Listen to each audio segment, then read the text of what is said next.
One of the painful things that you have to deal with is using a class from a namespace that is not imported into the current file. I have seen some developers Google the class name to find the namespace or the assembly, then go on top of the file to import the namespace and then reference the class. This is very time consuming.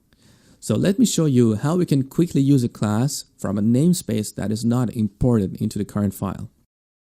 So here I want to create an instance of SQL connection. As you might know, this class is defined in system.data.SQL client namespace, but it's not referenced here.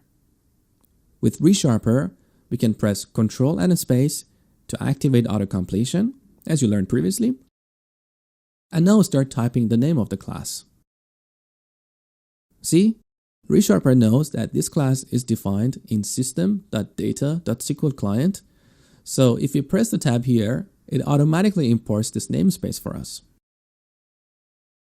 Just one thing, I'm using ReSharper 8, and this behaves a little bit differently in the earlier versions.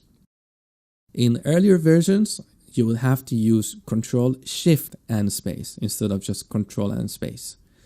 So Ctrl, Shift, and space is to activate autocompletion when you want to bring a class from a different namespace. Then in ReSharper 8, they decided to get rid of that and just say with Ctrl and space, you can autocomplete anything, whether the type you want to use is in the current namespace or not. We can also use a class from an assembly that is not referenced in the project, which means ReSharper automatically adds a reference to that assembly and imports the namespace for us. The only issue is you won't see the name of the class in the autocomplete box. So you have to manually type the name of the class before you can get ReSharper to add a reference to the assembly and import the namespace. Let me show you how it works. So I want to use the configuration manager class, which is defined in system.configuration assembly. So I type in configuration manager. And now note this red bulb here. This indicates an error. Earlier I told you that Alt and Enter is the golden shortcut. So we use Alt and Enter to activate ReSharper commands. And note that it's suggesting to add a reference to system.configuration assembly. So let's apply it.